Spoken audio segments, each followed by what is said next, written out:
வச்சுதான் நாங்க ஸ்ட்ராங்கா இருக்கோம், எங்களுக்கு சிறுபான்மை காவலர் எல்லாம் இவங்க சொன்னாலும் இவர்கள் திமுக அரசாங்கம் சிறுபான்மை காவலராக இருந்தது இல்லை என்பதை உண்மையான உணர்வுள்ள அனைத்து இஸ்லாமியர்களும் அறிவார்கள். முதல் விஷயம், சட்டமன்றத்தில் இஸ்லாமியர்களை தீவிரவாதிகள் என்று அறிவித்தவர் கருணாநிதி அவர்கள். இதை மறுக்க முடியாது. அப்படிப்பட்ட அவர் பின்னால் செல்பவர்கள் இஸ்லாமியர்கள் இல்லை. புரியுதுங்களா? இஸ்லாமியர்களை நீங்க தீவிரவாதிகள் என்று அறிவித்த ஒருத்தர் பின்னால போய் நின்னுட்டு அவர் நல்லவர் சொல்றாரு, அவன் இஸ்லாமியனே கிடையாது. அவர்கள் வேணா யார வேணா இஸ்லாமியர்கள் இல்லைன்னு சொல்லிட்டு இவர்கள் இஸ்லாமியர்கள் கிடையாது. அதே மாதிரி பாத்தீங்கன்னா இவருடைய தகப்பனார் ஸ்டாலின் அவருடைய தகப்பனார் ஏற்கனவே என்ன பண்ணாருன்னா, முஸ்லிம்களில் 2 வகை, அதாவது உருது ஸ்பீக்கிங் முஸ்லிம், தமிழ் ஸ்பீக்கிங் முஸ்லிம்களே பிரிவினை உண்டாக்கினார்.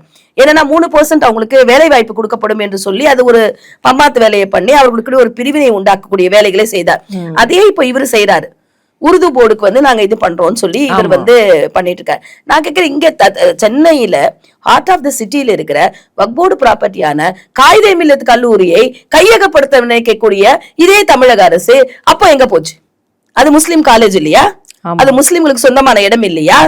அப்ப அந்த இடத்தை கையகப்படுத்த நீங்க நினைத்து அதற்குரிய வேலைகளை அதுக்கு நீங்க காவல்துறையை அனுப்பி ஏவல் துறையை அனுப்பி நீங்க அதெல்லாம் பண்ணும் பொழுது கைகட்டி வாய்மூடி மௌனியாக இந்த இஸ்லாமிய சோகால்டு இஸ்லாமிய கட்சிகள் உங்களுக்கு இது அடிமையாக இருக்கும் பொழுது அதை செய்யும் போது இவர் எங்க போனார்? இவருக்கு எங்க போச்சு இந்த இஸ்லாமிய பாசம்?